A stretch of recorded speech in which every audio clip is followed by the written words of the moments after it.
Good evening, everyone. Welcome back to Vino Veritas. I'm Anthony, and this is my lovely co-host, Master of Wine, Jeannie. And we're here to share everything about the wonderful world of wine. Now, Jeannie, I've got a pocket full of money. Oh, wow. And I've heard that I can buy wine and it will appreciate in value. Yes. So, what kind of things do I look for when I'm looking to invest?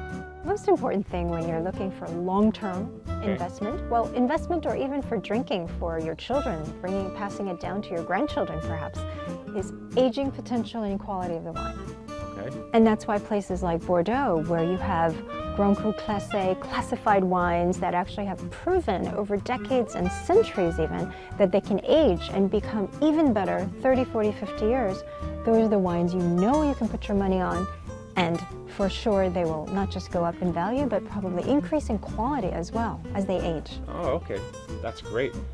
Okay, but where do I start?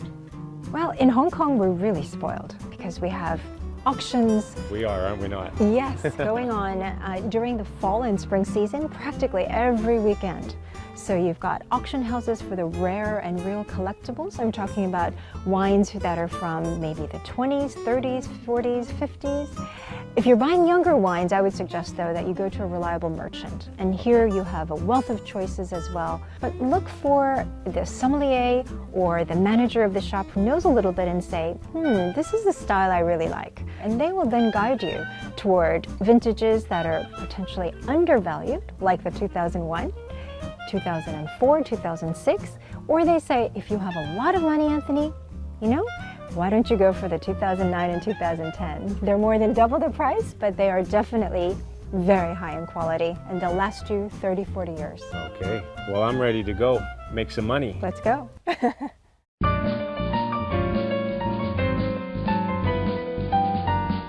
Up until now, we spoke a lot about red and white wines. But what about the other great drink? And this is everyone's favorite party drink, champagne. Now, most of the time here in Hong Kong, you see champagne linked to some kind of event or an opening or just a great celebration. But there's got to be more to it than just that. I mean, it's not just somebody on stage shaking a bottle, 3, 2, 1, pop, and everyone's clapping their hands, having a good time. Can we pair champagne with food? When's the right time to pair the food? What kind of situation? What's the best time?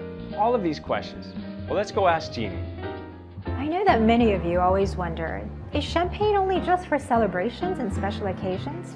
I would say no, because champagne is something that comes in many different styles. First, there's the non-vintage, which is the majority of champagnes out there. These are crisp, they range from full-bodied to light, but basically you can enjoy them with a whole variety of different seafood. Think of sashimi. It's just a little bit of salt or soy sauce. I mean, these are very refined bubblies that I think that bring pleasure, but also really enhance light, elegant, refined meals.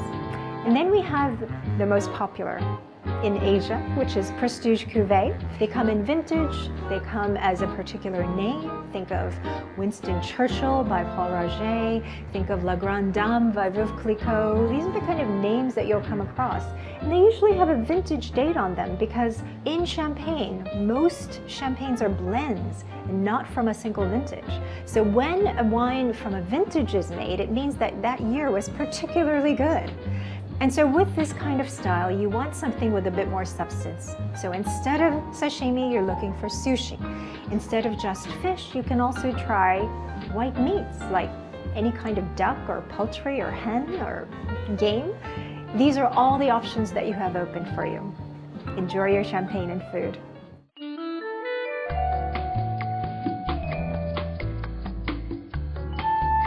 Anthony Wong, a well-known famous Hong Kong movie star, and also a keen wine lover.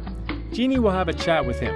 This time, we will not be talking about acting, but Anthony's other passion, wine drinking.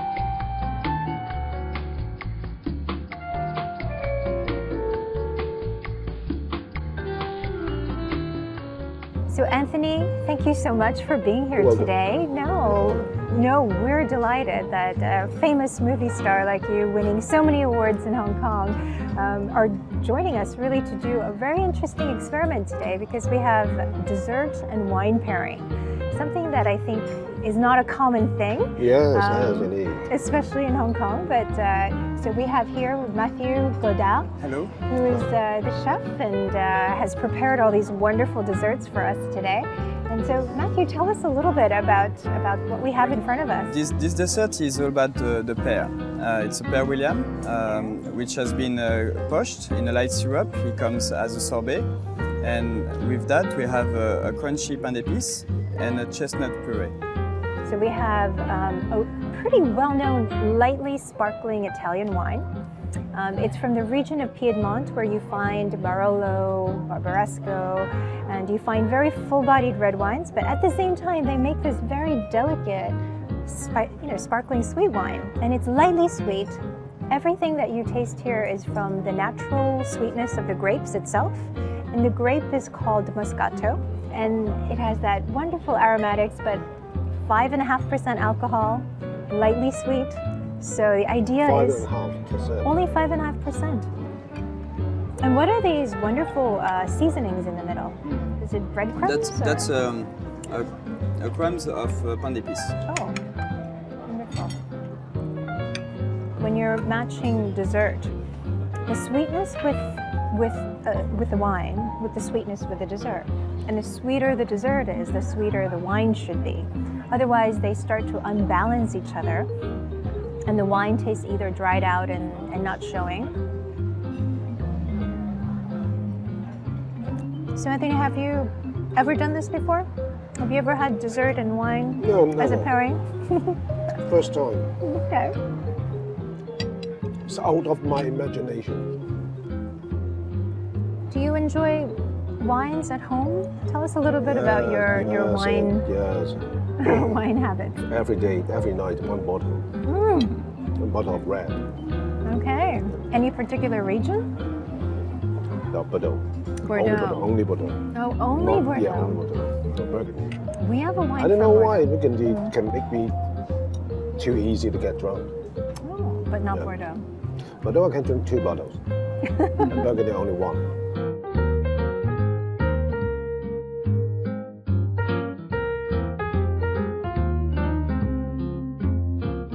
This is a very classic dessert. It's a floating island. So basically it's a poached egg white, poached in milk. It comes with different texture of caramel, crispy, ice cream, and a light custard. Great, wonderful. And so I've chosen a 1986 sweet wine from Bordeaux. It's a Sauterne, of course, and the name is Riosac. After 30 years, the wine doesn't taste so sweet anymore. It's a little bit more like toffee and caramel. And so we have the accent here of the different types of caramel that you've put into the dish, Matthew. That's and right. I'm hoping that it will pair well. So you see the caramel? Wow, it tastes like cognac. Really? A little bit like cognac.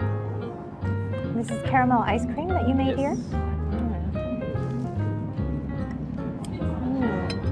Brings out the caramel. So Anthony, tell us a little bit about what got you into wine and how. I can't remember because maybe it's because of my friends. They have a very rich knowledge about wine.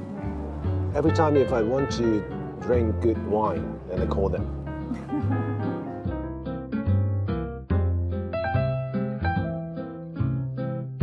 Matthew, we have our final dessert. Please tell us about this. Well, we have the traditional opera cake, which is layers of almond sponge, coffee, and chocolate. And together we have the cognac fin champagne macaroon. And now we have something that's only 11 years old. This is a 2003 Tokai, and it has about 150 grams per liter of sugar, so it's very high in sugar. But the one way that they balance it is also because they have a lot of acidity. So what you get in the finish is not just the sweetness, which is, dried mango, dried apricots, but at the end you end up getting a kind of citrus peel, kind of refreshing acid flavor, which balances the sweetness a little bit. So it is sweet, but it's meant to be sweet and acidity balanced together. So hopefully it's working with the upper cake. So Anthony, what do you think of the matching? Does it work? The Tokai with I don't the think uppercase? so. No? For me, match. Yeah, for you it's match? So Matthew thinks it matches. You think it doesn't work, and I'm kind of halfway. I don't think it's a great match, but I don't think it's Because a I disaster like either. the sour taste. With chocolate, it kills sour taste. I can't taste it. The acidity anymore. Yeah, What do you think overall about dessert and wine matching now? amazing, amazing. Never tried that. So would you do it again? Yes. Yes? Yes, of course. I know which wine you'd pick also. You'd pick the Roussac, the sweet Bordeaux Sauterne. The second one. The second one, yes. Yes. Great. I Well, can introduce it to my friends. I'm sure they'll love it. Well, thank you so much. Thank you. Thank you. Thank you, Anthony, Thank you. for Merci. taking time.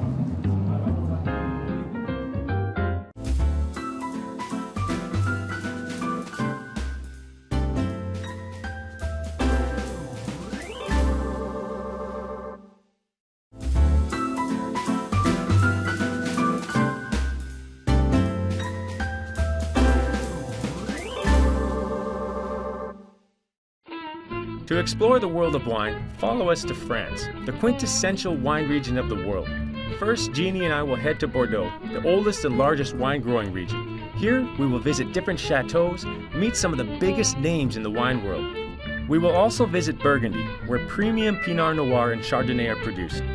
After these trips, you may not be an expert in wine, but at least you'll know how to appreciate your glass of wine better. We will meet with another local, Yuri, and I was amazed about his knowledge of wine. Today he will drive us to see the vineyards surrounding the little town of Beaune and tell us about the characteristics of Burgundy from a local's point of view. Well, it's incredibly peaceful, it's quite beautiful. Where are we right now? This is what vineyard? We are in the vineyard called Pommard in the Pommard. Côte de Beaune, yeah. Do you know a lot about this area? Yeah, I know. Yes, you know, I have studied Burgundy wine at the University of Burgundy and I grew up really? here. Yeah, I grew up here and I've studied many things. I've just wrote a book about What? Burgundy wine. You wrote a book about wine. Yes. What motivated you to write a book? It's In fact, incredible, wow. Yeah, it's a very funny way. I thought that many people told that Burgundy was hard to understand and I really would like to prove that it's a very easy way.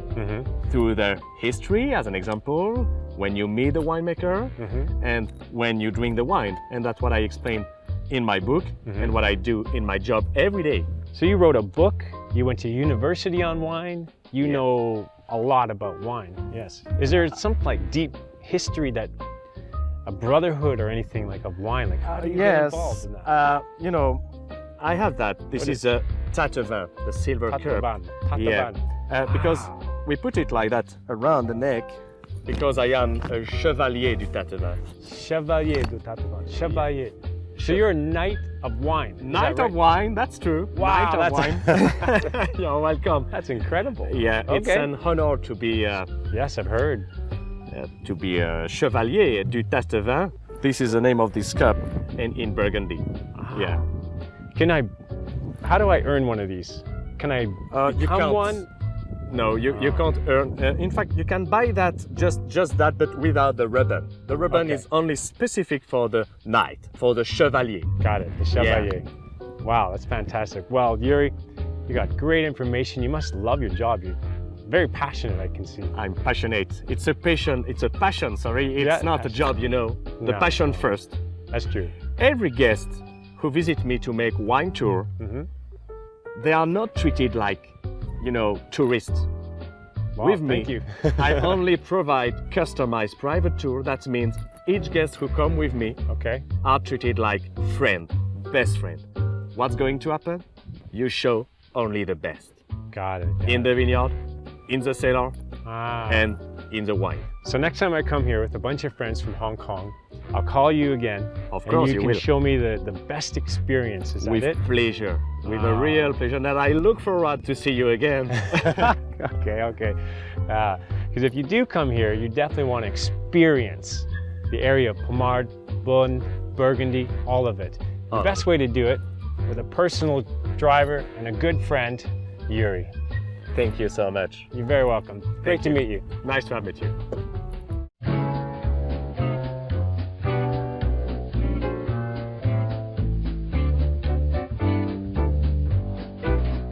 Jeannie, what is this? You take me to the Burgundy Zoo? You don't like the horses? I mean, this... I love horses, but why are they here? Well, these two horses belong to Domaine Arlo. Oh, watch out. They are a small 15-hectare domain in Moray-Saint-Denis and run by the third generation, of course, family-owned, all biodynamic and organic. And these horses are used to plow the land. So rather than machines, they're using the natural method.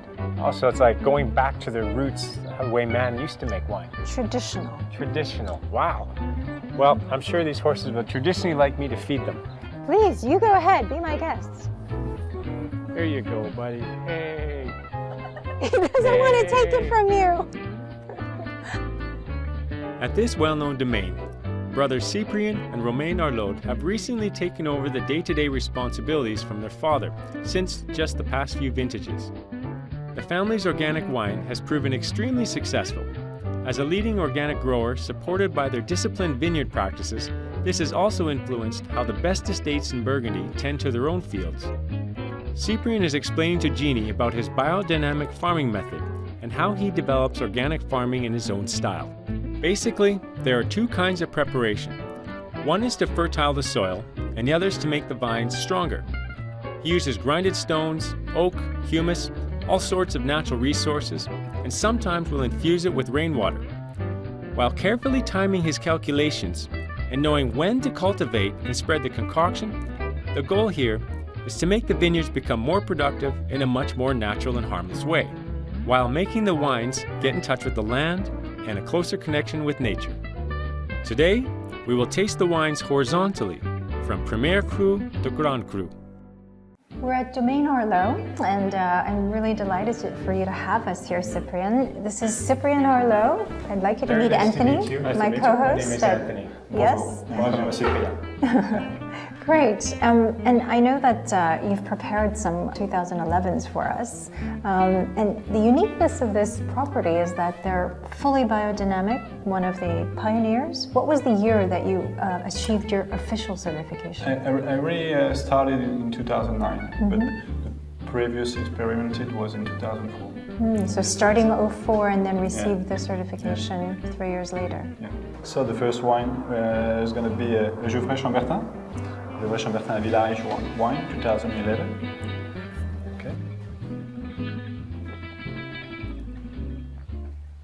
Wow. Quite exciting. There's a lot of earthy, savory characters along with the bright cherry fruit. And to me, there's the most interesting. This is just a village, which means, well, not just a village, but it's a large appellation compared to the Premier Cru and Grand Crus, and yet you still have that minerality and that earthiness in the finish, which is, to me, of the domain, pretty distinctive. We've tried the first one. That's all the same year, correct? Yeah, correct. Okay, so what is the second one now? So the second one is we're going up into the classification, Okay. and we move of appellation. Now it's a Moray-Saint-Denis.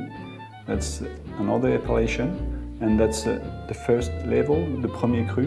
And this climate, this parcel is called Les Méandres. Different areas of the vineyard will produce different types of classifications of wine. Is that correct? Yeah, that's correct. Wow, it's interesting. So I know that we have another Moray-Saint-Denis, and before I make any comments on this one, I want to wait for the second because it's always very nice to compare. And they're both from the same village, but a different climat. So I'm remembering this in my head, all the flavors, but I want to compare it with the Chazot. Okay, remembered. Remember? I have a short memory, so you better hurry with that glass. Oh. See, you see how the nose is different for the Méandre? Yes, there is a difference, a little bit in the nose, as well as in the taste. It's going. Well, for me, the main difference is the Méandre is the first Moray-Saint-Denis that we had was just a lot more earthy, savory, almost as though you're picking up, dark earth and smelling it, and you also get some Dark earth and herbs. smelling it. I haven't done that. Okay. You will. I will. We will make sure you do that. Okay. And this to me is more delicate. It has, and the acidity seems a little bit sharper, with more detail. And you talked about complexity. Well, I don't know. It's just a different combination of flavors, and there's more florality here, more florals, more red berry fruits, but also still it has the same kind of savory, earthy character as the Mainland. So now, the fourth bottle.